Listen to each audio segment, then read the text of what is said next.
الحمد لله رب العالمين والصلاة والسلام على من لا نبي بعده أما بعد فأعوذ بالله من الشيطان الرجيم بسم الله الرحمن الرحيم إن الذين فتنوا المؤمنين والمؤمنات ثم لم يتوبوا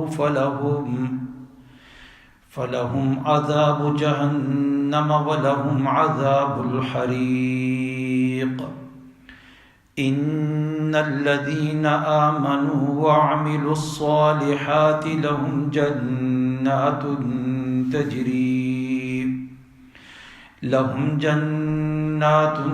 تجري من تحتها الأنهار ذلك الفوز الكبير إن بطش ربك لشديد إنه هو يبدئ ويعيد وهو الغفور الودود ذو العرش المجيد فعال لما يريد هل أتاك حديث جنود فرعون وثمود بل الذين كفروا في تكذيب والله من ورائهم محيط بل هو قرآن مجيد في لوح محفوظ صدق اللہ العظیم۔ میرے نہایت ہی قابل قدر مسلمان بھائیوں، میرے بزرگوں، آپ حضرات کے سامنے سورہ البروج 30واں پارہ، اس کی آخری آیتیں تلاوت کی ہیں۔ آیت نمبر 10 سے آخر تک رب العالمین سے دعا ہے کہ اللہ ان آیات کے متعلق صحیح بات کہنے کی توفیق عطا فرمائے، اور رب العالمین ہم سب مسلمانوں کو صحیح معنوں میں دین اسلام کی سمجھ اور اس کے اوپر عمل کی توفیق عطا فرما دے۔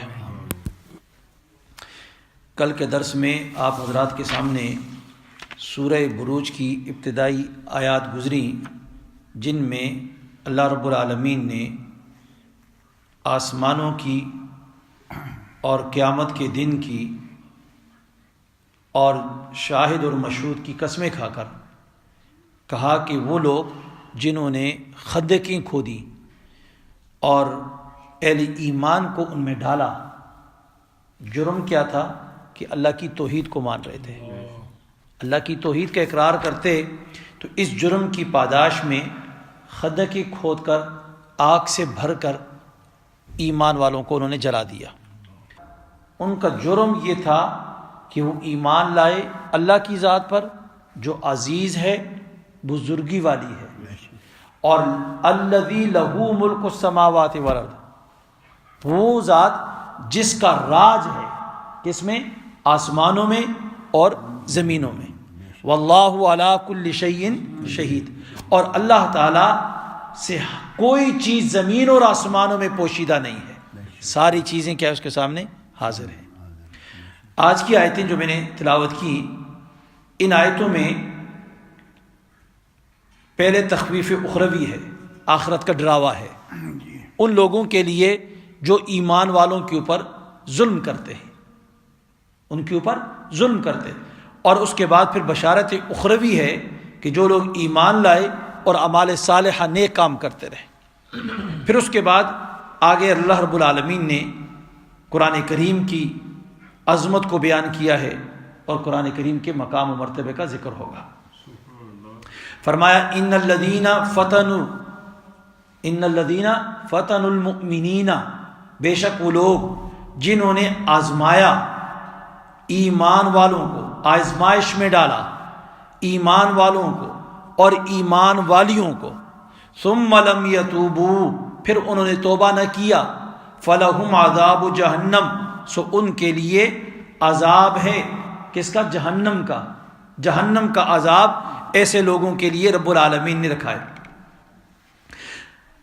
فرمایا وَلَهُمْ عَذَابُ الْحَرِيقِ، اور ان کے لیے عذاب ہے آگ کا۔ تو یہاں پر اللہ رب العالمین فرماتے ہیں کہ جو کافر اور مشرک جو ایمان والوں کو تکلیف دیتے تھے، جس طرح کل کے درس میں گزرا کہ ان کو خندقیں کھودی، ان میں ڈالا، جلایا، مردوں کو، عورتوں کو، چھوٹے چھوٹے معصوم بچوں کو اس آگ میں ڈالا۔ اب اس آگ میں ڈالا، ان کو ستایا، مارا، تو رب العالمین نے فرمایا کہ اتنا ظلم کرنے کے باوجود بھی ان کے دل کے اندر یہ احساس پیدا نہ ہوا کہ ہم نے غلطی کی، اور غلطی کرنے کے بعد اللہ رب العالمین کی توحید کا اقرار بھی نہ کیا، معافی بھی نہ کی، معذرت بھی نہ کی۔ تو جب معذرت بھی نہیں کی ہے تو پھر فرمایا ثم لم یتوبوا، پھر توبہ بھی نہ کی، تو فلہم عذاب جہنم، ایسے لوگوں کے لیے کیا ہے؟ عذاب جہنم کی آگ۔ فرمایا ولہم عذاب الحریق، اور ان کے لیے عذاب جلانے والا۔ مفسرین نے یہاں لکھا، روح المعانی کے حوالے سے یہاں لکھا ہے، فرماتے ہیں کہ فلہم عذاب جہنم، عذاب جہنم جو ہے یہ ان کے کفر کے سبب ہے، اور عذاب حریق جو ہے یہ اہل ایمان والوں کو تکلیف دینے، ان کو ایذا دینے اور ان کو ستانے کی وجہ سے ان کی کیا ہے؟ آگ کا عذاب ہے۔ آگے فرمایا ان الذین آمنوا وعملوا الصالحات۔ اب یہاں سے بشارت اخروی، آخرت کی بشارت ہے۔ کن لوگوں کے لیے؟ جو لوگ ایمان لائے اور ایمان لانے کے بعد اپنے دین کی خاطر ایذائیں، تکالیف، مشکلات، ان سب کو برداشت کرتے رہے، اور جتنی مصیبتیں آئیں، پریشانی آئیں، اب جس طرح یہ پہلے والے واقعے میں کتنی تکلیفیں آئیں، آگ کے اندر ان کو جلایا گیا، چھوٹے چھوٹے معصوم بچوں کو پکڑ کے پھینکا جا رہا ہے، تو فرمایا ایسے اہل ایمان وعاملوا الصالحات، نیک کام کرنے والے، فرمایا لہم، ان کے لیے ہے جنات، باغات ہیں۔ کیسے باغات؟ تجری، بہتی ہیں، من تحتہا، ان کے نیچے، الانہار، نہریں، دودھ کی نہر، شہد کی نہر، شراب کی نہر، یہ نہریں بہ رہی ہیں اس کے نیچے، مختلف نہریں۔ ذالک الفوز الکبیر، اور فرمایا یہی بہت بڑی کامیابی ہے، یہی کامیابی ہے، انسان کو آرام مل جائے، سکون مل جائے، رہنے کے لیے اچھا گھر مل جائے، کھانے پینے کے لیے اچھی چیزیں مل جائیں، اور سکون کے لیے کیا ہے؟ اچھی نیک صالح کسی کو بیوی مل جائے، تو یہ چیز جو انسان کی سکون کا سب سے بڑی، تو رب العالمین فرماتے ہیں یہ سب ان کو عطا کریں گے۔ کیا ہے؟ فرمایا ذالک الفوز الکبیر، یہ بڑی مراد ملنی ہے۔ آگے فرمایا ان بطش ربک لشدید، بے شک تیرے رب کی پکڑ جو ہے بڑی سخت ہے، تیرے رب کی پکڑ بڑی سخت ہے۔ تو آج کل جس طرح گزرا نہیں، شاہد ہے قیامت کے اوپر کہ اللہ تعالیٰ کے آسمان کے نیچے سے کوئی آدمی بھاگ نہیں سکتا، کہیں نہیں جا سکتا، اسی طرح اللہ کی پکڑ میں جب آئے گا تو اللہ کی گرفت سے بھی کوئی نکل کے بھاگ نہیں سکتا۔ تو فرمایا ان بطش ربک لشدید، تیرے رب کی پکڑ جو ہے وہ بڑی سخت ہے۔ انہ هو یبدی و یعید، بے شک وہی کرتا ہے پہلی مرتبہ اور دوسری مرتبہ۔ اب یہاں پر مفسرین نے فرمایا انہ هو یبدی و یعید، پہلی مرتبہ اور دوسری مرتبہ۔ کیا مطلب؟ فرمایا پہلی مرتبہ یعنی دنیا میں جب پکڑتا ہے، عذاب دیتا ہے، تو وہی اللہ دیتا ہے، وَيُعِيد، اور آخرت کے اندر جو جہنم کے عذاب دے گا اور جہنم کے اندر جو ڈالے گا، وہاں جو سزا دے گا، تو وہ بھی کون دیتا ہے؟ اللہ دیتا ہے۔ ایک اور دوسرا معنی فرمایا مفسرین نے کہ انہ هو یبدی، کہ وہی اللہ اپنی قدرت اور طاقت سے جب پہلی مرتبہ پیدا کرتا ہے، وہی پہلی مرتبہ انسان کو پیدا کرتا ہے قدرت سے، وہی رب وَيُعِيدُ، مرنے کے بعد دوبارہ پھر اپنی قدرت کاملہ سے دوبارہ ان کو نکالے گا، پیدا کر دے گا، دوبارہ ان کو پھر پیدا کرے گا۔ مشرکین یہ کہتے ہیں نا کہ جب ہم مر گئے تو جب مر جائیں گے تو ہمارا نام و نشان مٹ جائے گا، جب نام و نشان مٹ گیا تو پھر ہم کس کے قابو آئیں گے؟ ہم تو کسی کی گرفت میں آ ہی نہیں سکتے۔ تو رب العالمین نے کہا نہیں، ان بطش ربک لشدید، تیرے رب کی پکڑ بڑی سخت ہے۔ فرمایا انہ هو یبدی و یعید، جو پہلے پیدا کر سکتا ہے وہی دوبارہ پیدا کر سکتا ہے، وہ دوبارہ زندہ کر کے لائے گا اور اپنی اس کی گرفت سے کوئی بھاگ نہیں سکتا۔ آگے فرمایا وَهُوَ الْغَفُورُ الْوَدُودُ، وہی معاف بخشنے والا، الودود محبت کرنے والا، ذو العرش المجید مالک عرش کا بڑی شان والا، بڑی شان والا۔ فرمایا وَهُوَ الْغَفُورُ الْوَدُودُ کہ توبہ کرنے والا کوئی بھی ہو تو اللہ رب العالمین اس کو بخشنے والا ہے، اس کو بخشنے والا ہے، اور جو اس کی اطاعت اور تابعداری میں زندگی گزارتا ہے اس سے محبت کرنے والا ہے، بڑی محبت کرتا ہے، بڑی محبت کرتا ہے۔ کیا مطلب ہوا کہ اللہ رب العالمین کی صفت جو قہار ہے اور سخت گیر ہے، پکڑنے والا ہے، جیسا کہا نا ان بطش ربک، سخت گیر ہے، تو ساتھ ہی پھر رب العالمین نے کیا فرمایا کہ وَهُوَ الْغَفُورُ الْوَدُودُ، گھبراؤ نہیں، جہاں قہار ہے، سخت گیر ہے اس کی پکڑ، تو وہیں پر اللہ رب العالمین کیا ہے، اس کی بخشش اور محبت جو ہے اس کی بھی کوئی حد نہیں ہے، اس کی بھی کوئی حد نہیں ہے۔ فرمایا اپنے فرمانبردار بندوں کی خطائیں معاف فرما دیتا ہے، اور کوئی گنہگار ہو وہ بھی گناہوں میں ڈوبا ہوا جب اس کے در پہ آ کر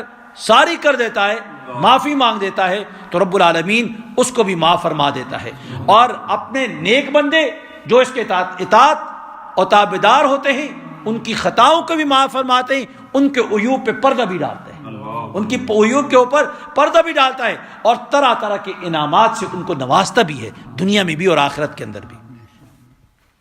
آگے فرمایا فعال ذو العرش المجید مالک عرش کا، عرش کا مالک، المجید شان والا، شان والا، عرش کا مالک کا مطلب کیا کہ وہی بادشاہ ہے، عرش پہ بیٹھنے والا، تخت نشین وہی ہے، تخت کا مالک بھی وہی۔ کس کا تخت؟ زمین اور آسمان کی جس کے پاس بادشاہت ہے وہی اللہ ہے۔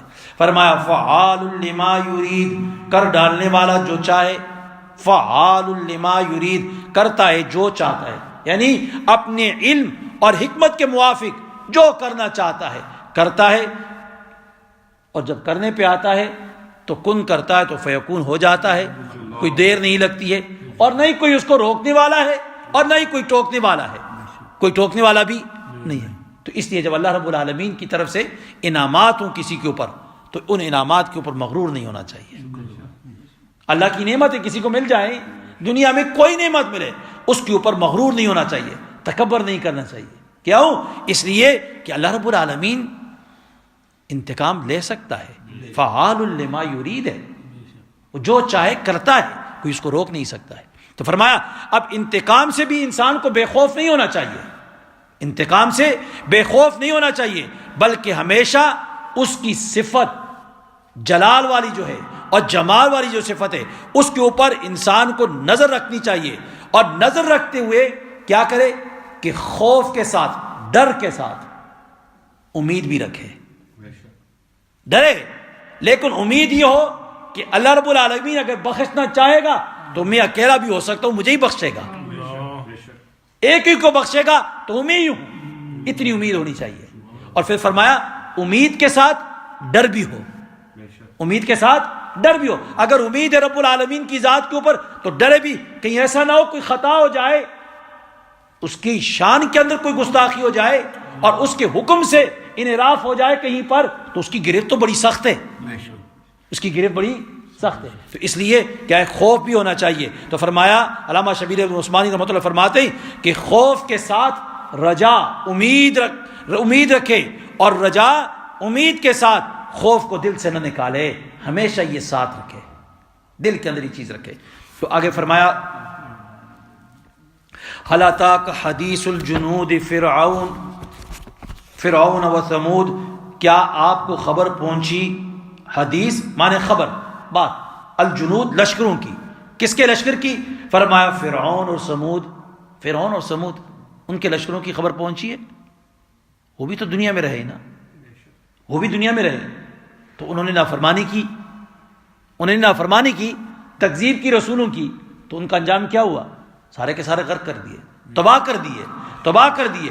تو فرمایا بل الذین کفروا فی تکذیب، کافرو تم اب بھی تکذیب پہ لگے ہوئے ہو، حالانکہ تمہارے سامنے یہ سارے واقعات گزر گئے کہ اللہ رب العالمین نے فرعون کو کس طرح تباہ کیا، سمود، اہل سمود ان کو کیا حشر ہوا ان کا، اور پھر یہ فرمایا کہ دیکھو اللہ رب العالمین جو ہے ان بطش ربک لشدید، پکڑتا بھی ہے اور پکڑ بھی بڑی سخت ہے، اور عرش کا مالک بھی وہی ہے، تخت نشین بادشاہ بھی وہی ہے، اور پھر اس کے بعد فعال لما یرید، جو چاہتا ہے کرتا ہے بلا روک ٹوک کے، کوئی روک نہیں سکتا، جو چاہے کرتا ہے۔ تو اس کے بعد بھی تم نہیں مانتے ہو؟ بل الذین، کوئی نہیں، الذین کفروا، بلکہ منکر اب بھی جٹلاتے ہیں، ابھی تک یہ حالت ہے۔ چاہیے تو یہ تھا کہ یہ سارے باتیں سننے کے بعد تکذیب کو چھوڑ کر ایمان لے آتے، ایمان لے آتے، تسلیم کر لیتے۔ فرمایا واللہ من ورائہم محیط، واللہ من ورائہم محیط۔ یہ مشرکین مکہ اور دنیا کے جہاں بھی کفار ہیں، سب سے لیے، سب کے لیے خطاب ہے۔ مخاطب اول مشرکین مکہ ہیں، لیکن خطاب پوری انسانیت کو قیامت تک کے لیے، قیامت تک کے لیے۔ تو فرمایا واللہ من ورائہم، اور اللہ ان کو ہر طرف سے گھیر رکھا ہے، گھیر رکھا ہے، کہ اللہ تعالیٰ نے گھیرا ہوا ہے، اس کی گرفت سے، اس کی طاقت اور قدرت سے، اس کی مملکت سے کوئی بھاگ نہیں سکتا ہے۔ کہاں بھاگیں گے؟ کہاں بھاگیں گے؟ یہ سمجھتے ہیں کہ ہم جھٹلا لیں گے، پیغمبروں کو نہیں مانیں گے، کتاب کو نہیں مانیں گے، اللہ کو نہیں مانیں گے، ہم بچ جائیں گے۔ نہیں، واللہ من ورائہ محیط، محیط اللہ رب العالمین اس کے پیچھے کیا ہے؟ پکڑا ہوا ہے، گرفت کی ہوئی ہے۔ فرمایا اللہ نے ان کو ہر طرف سے گھیر رکھا ہے۔ بل ہوا قرآن مجید، یہ قرآن کو نہیں مانتے، جھٹلاتے ہیں۔ قرآن تو ایسی کتاب ہے، قرآن تو ایسی کتاب ہے، بل کوئی نہیں، ہوا قرآن مجید، وہ قرآن ہے، مجید ہے، بڑی شان والا، مجید بڑی شان والا، فی لوح محفوظ، لکھا ہوا ہے، کہاں پر؟ لوح محفوظ میں پڑا ہوا، لوح محفوظ میں پڑا ہوا۔ اب لوح محفوظ کیا ہے؟ لوح محفوظ کے بارے میں حضرت عبداللہ ابن عباس رضی اللہ عنہ کی روایت آتی ہے، وہ فرماتے ہیں رسول اللہ صلی اللہ علیہ وسلم نے فرمایا کہ اللہ تعالیٰ نے لوح محفوظ کو سفید موتی سے بنایا ہے، اور اس کے صفحات جو ہیں فرمایا سرخ یاقوت سے ہیں، اور قلم اس کا نور کا ہے، تحریر لکھائی وہ بھی نور سے ہے۔ فرمایا ہر روز 360 لمحات میں اللہ پیدا کرتا ہے، رزق دیتا ہے، موت دیتا ہے، زندگی دیتا ہے، یہ سب عزت دیتا ہے، ذلت دیتا ہے، جو کچھ چاہتا ہے وہ دیتا ہے، جو کچھ چاہے وہ دیتا ہے۔ اس کے اندر تھوڑا سا مزید اضافہ کیا امام بغوی رحمۃ اللہ علیہ کی روایت سے، وہ بھی حضرت عبداللہ ابن عباس کی روایت انہوں نے نقل کی ہے، اس میں تھوڑی سی باتیں زیادہ ہیں۔ فرمایا یہ لوح محفوظ، اس کے اوپر ایک تختی لگی ہوئی ہے، اور اس کے اوپر لکھا ہوا ہے کہ اللہ اکیلا ہے، اللہ کے سوا کوئی معبود نہیں ہے، اور اس کا دین اسلام ہے، اور محمد صلی اللہ علیہ وسلم اس کے رسول اور بندے ہیں، اس کے رسول اور بندے ہیں۔ جو اللہ پر ایمان رکھے گا، اللہ کے وعدے کی تصدیق کرے گا، اس کے پیغمبروں کی اتباع کرے گا، اللہ اس کو جنت میں داخل کرے گا۔ اللہ اس کو کہاں داخل کرے گا؟ جنت میں۔ فرمایا لوح محفوظ، پھر آگے اسی روایت کے الفاظ ہیں کہ لوح محفوظ سفید موتی ہے، موتیوں سے بنا ہوا ہے۔ پھر فرمایا اس کا طول کتنا ہے؟ فرمایا زمین اور آسمان کے درمیان جتنی مسافت ہے اتنا اس کا طول ہے، اور عرض کیا ہے؟ فرمایا مشرق سے مغرب تک یہ، اور فرمایا دونوں کنارے موتی اور یاقوت سے ہیں، یاقوت سے۔ پھر آگے اسی اوپر والی روایت کے کچھ الفاظ اور پھر اس کے بعد فرمایا اس کی جڑ ایک فرشتے کی گود میں ہے، اس کی جڑ کہاں پر ہے؟ ایک فرشتے کی گود میں۔ اور فرمایا مقاتل رحمۃ اللہ فرمایا کہ لوح محفوظ عرش کے دائیں طرف ہے، عرش کے دائیں طرف ہی لوح محفوظ ہے۔ تو اب فرمایا کہ یہ قرآن کریم جو ہے وہاں پر ہے، لوح محفوظ وہاں پر ہے، تو شیطان کی کوئی دسترس وہاں پر نہیں ہوتی، شیطان کی پہنچ سے بالا ہے، بالا ہے۔ تو اس لیے جب وہاں پر ہے تو کیا مطلب ہوا کہ اس کے اندر کوئی رد و بدل نہیں کیا جا سکتا، اس کے اندر کوئی تبدیلی نہیں کی جا سکتی۔ پھر اس دوسری روایت میں دوسری قرات ہے امام نافع رحمۃ اللہ علیہ، وہ فرماتے ہیں فی لوح محفوظ کی بجائے فرماتے ہیں محفوظ زما کے ساتھ۔ تو پھر اس کا مطلب یہ ہوا کہ اس پہلی والی صورت میں یہ لوح محفوظ، یہ لوح کی صفت بنتی ہے، اور دوسری صورت میں فرمایا بل ہوا قرآن مجید فی لوح محفوظ، کہ قرآن، بلکہ یہ قرآن مجید ہے، لوح میں ہے، محفوظ ہے، حفاظت کیا ہوا ہے، حفاظت کیا ہوا ہے. جس طرح قرآن کریم کے بارے میں اللہ فرماتے ہیں انا نحن نزلنا الذکر وانا لہ لحافظ، ہم نے اس کو اتارا اور ہم اس کی حفاظت کرتے ہیں، ہم اس کی حفاظت کرتے ہیں. تو گویا یہ قرآن کریم بڑی عظمت والی کتاب، بڑی شان والی کتاب، یہ لوح محفوظ میں ہے، اس کے اندر کوئی رد و بدل نہیں ہو سکتا، اس کے اندر کوئی کمی بیشی نہیں کی جا سکتی، کمی بیشی بھی نہیں کی جا سکتی. کفار ایڑی چوٹی کا زور لگا دیں لیکن اللہ کی کتاب کو چینج نہیں کر سکتے. ایک حرف بھی آج تک حضور نبی پاک صلی اللہ علیہ وسلم کے زمانے سے لے کر آج تک ایک حرف کیا، ایک زبر زیر کو کوئی تبدیل نہیں کر سکا، اور نہیں کسی کے اندر یہ ضرورت ہو سکتی. تو جو لوگ قرآن کریم کے بارے میں غلط یعنی چیزیں پھیلاتے ہیں کہ قرآن کریم یہ ہو گیا، وہ ہو گیا، بکری کھا گئی، فلاں کھا گئی، کوئی کسی چیز نہیں کھائی. اللہ کہتا ہے بل ہوا قرآن مجید فی لوح محفوظ، یہ تو محفوظ کتاب ہے، اس کو کوئی چھیڑ نہیں سکتا ہے. سبحان اللہ و بحمدہ، سبحان اللہ. اللهم ربنا آتنا في الدنيا حسنة وفي الآخرة حسنة وقنا عذاب النار. اللهم إنا على ذكرك وشكرك وحسن عبادتك. ربنا آمنا فاغفر لنا ذنوبنا وكفر عنا سيئاتنا وتوفنا مع الأبرار. اے اللہ تو ہم سب کو بیٹھنے کو قبول فرما دے، بیٹھنے کی پورا اجر نصیب فرما، خاتمہ بالخیر نصیب فرما. اے اللہ تو ہدایت کے راستے پہ چلا دے، دین اسلام پر استقامت نصیب فرما دے. جو کہا جو سنا اس کے پر عمل کی توفیق عطا فرما دے، اعمال صالحہ اپنانے کی توفیق عطا فرما. قرآن سے محبت نصیب فرما دے، قرآن سے محبت نصیب فرما. اے اللہ تو اپنے دین کے اوپر استقامت نصیب فرما دے. اے اللہ تو دین اسلام پر استقامت نصیب فرما دے. صلی اللہ تعالیٰ علی خیر خلقی محمد و آلہ وصحبہ.